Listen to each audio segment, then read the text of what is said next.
Hi friends, எல்லாருக்கும் வணக்கம். Welcome back to Aishu வீட்டு சமையல். இன்றைக்கி நம்ம என்ன பார்க்க போகிறோம்னா, நம்ம வீட்டில் என்ன லஞ்சுன்னு தான் பார்க்க போகிறோம். இன்றைக்கி கீரை சுண்டல், பீட்ரூட் பொரியல், அப்புறம் மட்டன் குழம்பு. இது ஸ்பெஷலாக செஞ்சுருக்கிறேன். கண்டிப்பாக ட்ரை பண்ணி பாருங்கள். இந்த மட்டன் குழம்பு உங்களுக்கு ரொம்ப ரொம்ப பிடிக்கும். என்னுடைய சேனலை நீங்கள் ஃபஸ்ட் டைம் பார்க்குறீங்கன்னா தான் சப்ஸ்கிரைப் பண்ணி வச்சுக்கோங்க. மறந்துடாம பக்கத்தில் இருக்க பெல் பட்டனையும் கிளிக் பண்ணி வச்சுக்கோங்க. அப்போ தான் நான் போடுற வீடியோஸில் நோட்டிஃபிகேஷனாக உடனுக்குடன் வரும். ஃப்ரெண்ட்ஸ், இது வரைக்கும் என்னுடைய சேனலை சப்ஸ்கிரைப் பண்ணி பார்க்குற எல்லாருக்குமே ரொம்ப ரொம்ப நன்றி. வாங்க வீடியோக்குள்ளே போகலாம். ஒரு கடாயில் எண்ணெய் 2 டீஸ்பூன் சேர்த்துக்கோங்க. எண்ணெய் நல்லா சூடானதுக்கப்புறம் கடுகு 1/2 டீஸ்பூன், வெந்தயம் 1/2 டீஸ்பூன், ஒரு சின்ன வெங்காயத்தை நான் நீளமாக நறுக்கி சேர்த்துருக்குறேன்.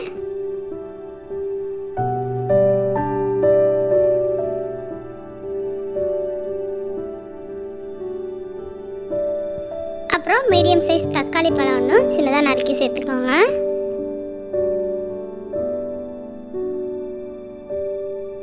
கறிவேப்பிலை தேவையான அளவு சேர்த்துக்கோங்க.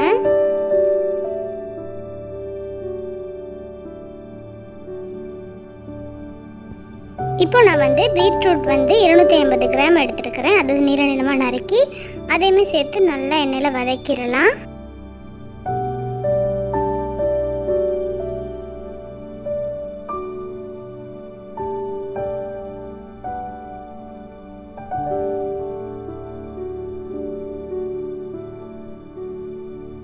இப்போ இதில் தேவையான அளவு உப்பு சேர்த்துடலாம்.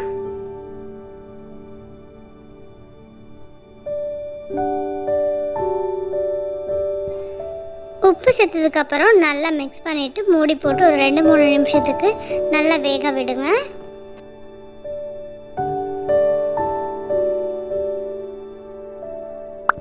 பீட்ரூட் பொரியலுக்கு நம்ம எண்ணெயிலேயே அதை நல்லா வதக்கி விடுறப்ப அதிலேயே வேகிறப்போ அந்த பீட்ரூட் பொரியல் ரொம்ப டேஸ்ட்டாக இருக்கும். இதே மாதிரி கண்டிப்பாக ட்ரை பண்ணி பாருங்கள். ஒரு 2-3 நிமிஷத்துக்கு கிளறி விட்டு திரும்ப மூடி போட்டு வேக விடுங்க.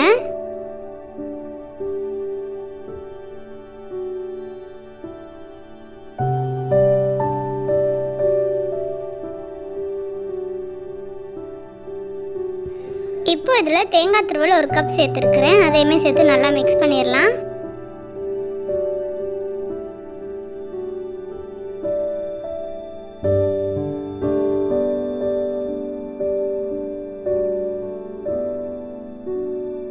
தேங்காய் சேர்த்து நல்லா மிக்ஸ் பண்ணதுக்கப்புறம் இதில் ஒரு 1/4 கப் தண்ணி சேர்த்து பீட்ரூட்டை நல்லா வேக விட்டுறலாம்.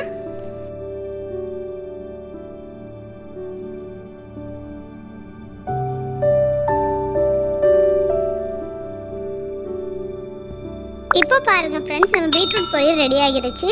இந்த ஸ்டேஜில் நான் ஸ்டவ்வை ஆஃப் பண்ணிடுறேன். உங்களுக்கு இன்னமும் ட்ரையாக தேவைப்பட்டுச்சுன்னா நான் கொஞ்சம் நேரம் கூட நீங்கள் அப்படியே வச்சு நல்லா வத்த விட்டு இறக்கிடலாம்.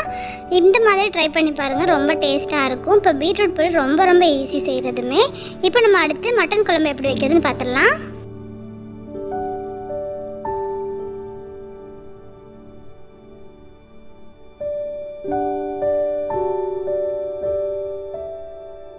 இப்போ ஒரு கடாயில் எண்ணெய் 2 டேபிள் ஸ்பூன் சேர்த்துக்கோங்க. சேர்த்து நல்லா எண்ணெய் சூடானதுக்கப்புறம் நம்ம அதில் ஏலக்காய் 2 சேர்க்க போகிறோம்.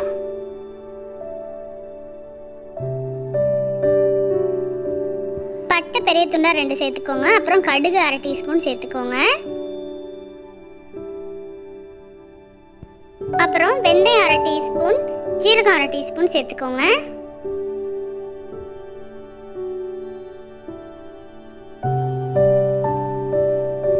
இப்போ மீடியம் சைஸ் 2 வெங்காயத்தை நான் நீளமாக நறுக்கி சேர்க்குறேன்.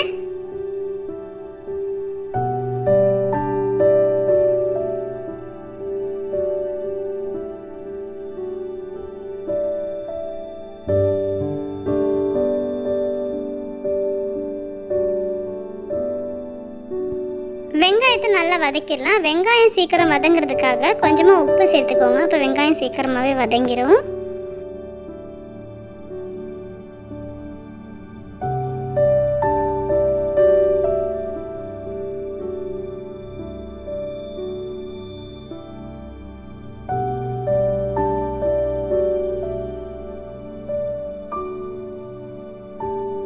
வெங்காயம் நல்லா வதங்கினதுக்கப்புறம் இதில் 3 டீஸ்பூன் இஞ்சி பூண்டு பேஸ்ட்டு சேர்த்துக்கோங்க.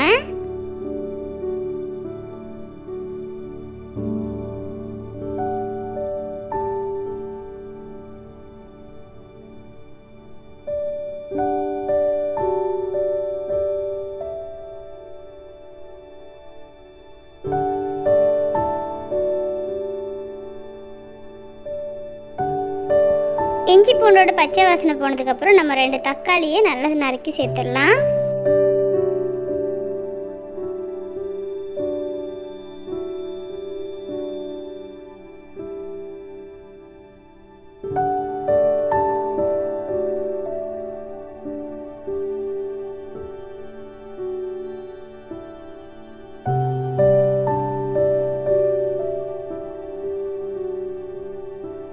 தக்காளி சேர்த்து நல்லா மசிஞ்சதுக்கப்புறம் இதில் 250 கிராம் முருங்கைக்காய் சேர்க்குறேன்.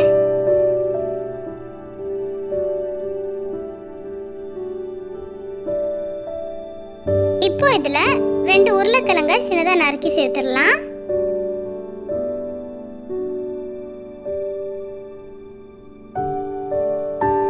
அதோடையே நம்ம ஆட்டிறைச்சும் சேர்த்துடலாம். நான் இன்றைக்கி 1/2 கிலோ ஆட்டிறைச்சி எடுத்துருக்கிறேன்.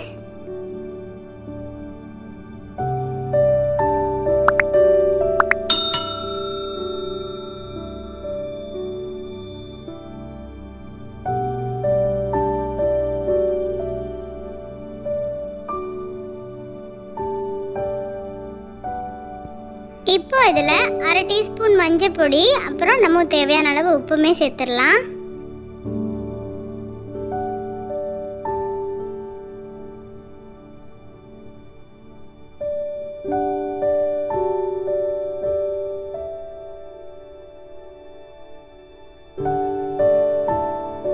இப்போ நம்ம இதெல்லாம் நல்லா மிக்ஸ் பண்ணிவிட்டு இதுக்கு தண்ணி எதுவுமே நம்ம சேர்க்காம நல்லா மூடி போட்டு ஒரு 2-3 நிமிஷத்துக்கு வேக விட்டுறலாம்.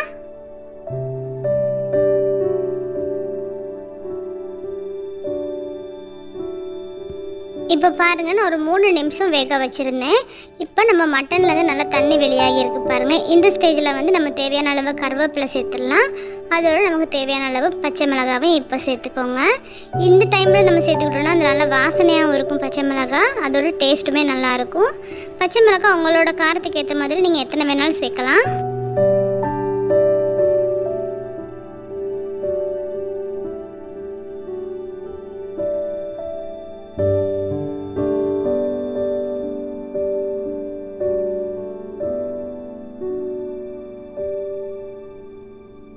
பச்சை மிளகாய் சேர்த்ததுக்கப்புறம் நல்லா மிக்ஸ் பண்ணிக்கோங்க. இப்போ நம்ம மசாலாக்களை சேர்த்துடலாம்.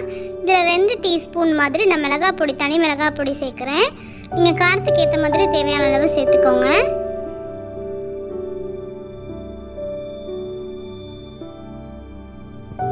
அப்புறம் மல்லிப்பொடி 2 டேபிள் ஸ்பூன் சேர்த்துடலாம்.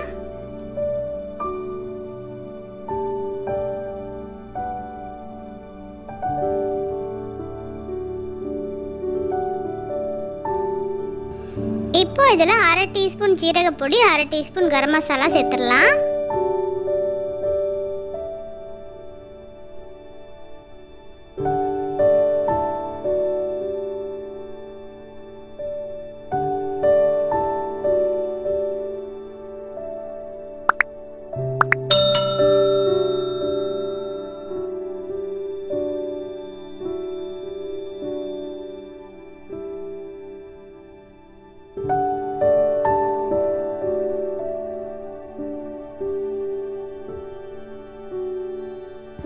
மசாலா சேர்த்ததுக்கப்புறம் நல்லா கலந்து விட்டுட்டு குழம்புக்கு தேவையான அளவு தண்ணி சேர்த்துக்கோங்க.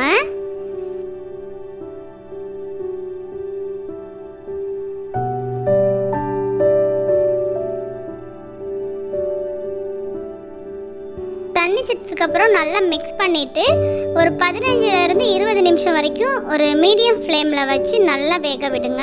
அப்படி செய்கிறதுனால இந்த முருங்கைக்காய், உருளைக்கிழங்கு, நம்ம சேர்த்துருக்கிற மட்டன், அதோட இந்த சாறு டேஸ்ட்டெல்லாம் வந்து நம்மளோட அந்த குழம்புக்கு இறங்கி ரொம்ப டேஸ்ட்டாக இருக்கும் இந்த குழம்பு. கண்டிப்பாக இதே மாதிரி ட்ரை பண்ணி பாருங்கள். இப்போ பாருங்கள், நல்லா வெந்திருக்குது.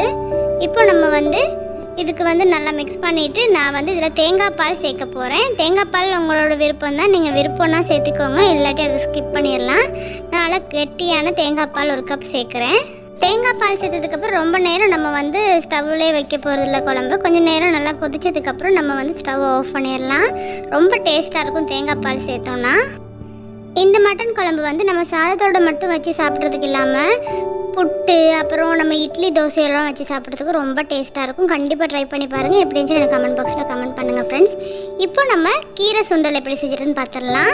அதுக்கு ஒரு கடாயில் 2 டேபிள் ஸ்பூன் ஆயில் சேர்த்துக்கோங்க. எண்ணெய் எண்ணெய் நல்லா சூடானதுக்கப்புறம் கடுகு 1/2 டீஸ்பூன், ஜீரகம் 1/2 டீஸ்பூன் சேர்த்துக்கோங்க.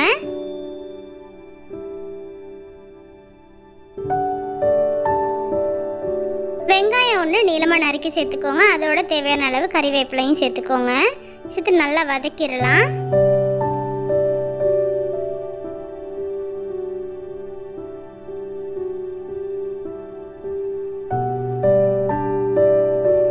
சின்னதாக ஒரு தக்காளி நான் நீளமாக நறுக்கி சேர்க்குறேன். அதோட தேவையான அளவு உப்பு இப்போவே சேர்த்துடலாம்.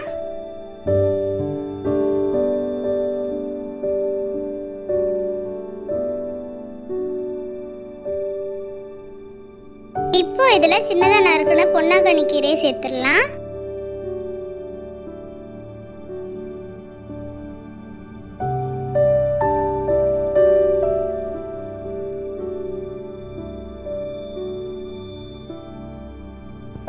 இப்போ இதில் 2 பச்சை மிளகாய் சேர்க்குறேன். நீங்கள் காரத்துக்கு ஏற்ற மாதிரி இந்த ஸ்டேஜில் சேர்த்துக்கோங்க.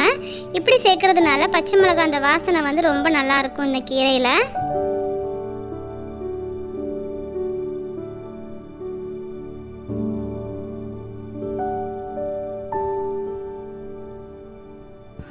இப்போ இதில் 1 கப் தேங்காய் துருவல், 1/4 டீஸ்பூன் மாதிரி மஞ்சள் பொடி சேர்த்துக்கோங்க. அப்புறம் உங்களுக்கு விருப்பம்னா வந்து இந்த துண்டு மிளகாய் 1 டீஸ்பூன் சேர்த்துக்கோங்க. காரம் இல்லாமல் செஞ்சாலுமே நல்லாயிருக்கும். எனக்கு கொஞ்சம் காரமாக சாப்பிட பிடிக்கும், அதெல்லாம் நான் சேர்த்துருக்குறேன். நீங்கள் இது விருப்பம்னா போடுங்க, இல்லாட்டி ஸ்கிப் பண்ணிடுங்க. சேர்த்து நல்லா மிக்ஸ் பண்ணிக்கோங்க.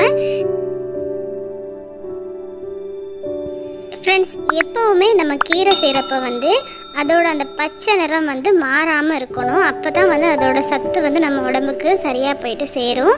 ரொம்ப நேரம் நம்ம கீரையை வந்து குக் பண்ணிட்டோன்னா வந்து அதோட சத்து அதில் கிடைக்காதுன்னு சொல்லுவாங்க. அதனால் நம்ம ஒரு 5 நிமிஷத்துக்குள்ளே இந்த கீரை சுண்டலோ எது செஞ்சாலுமே இந்த கீரை வகைகளில் நம்ம சீக்கிரமாக செஞ்சு அந்த பச்சை நிறம் மாறாமல் இருக்கணும்.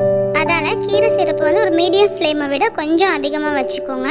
அப்புறம் அதில் இருக்க தண்ணியெல்லாம் வந்து சீக்கிரமாக வத்துறதுக்கு இந்த மாதிரி நடுவில் கொஞ்சம் இப்படி பிரித்து விட்டுட்டிங்கன்னா அதில் மேலே இருக்க தண்ணியெல்லாம் வந்து கீழே போயிட்டு நல்லா வத்திரும். அப்புறம் நம்மளுக்கு சீக்கிரமாக கீரை ரெடி ஆகிரும். அவ்வளவுதான் ஃப்ரெண்ட்ஸ், இப்போ கீரை ரெடி ஆகிடுச்சு. பார்த்தீங்களா, க்ரீன் கலராக அந்த கலர் எதுவுமே சேஞ்ச் ஆகாமல் அப்படியே இருக்குது பாருங்கள். இந்த மாதிரி தான் நம்ம கீரை சுண்டல் செய்யணும்.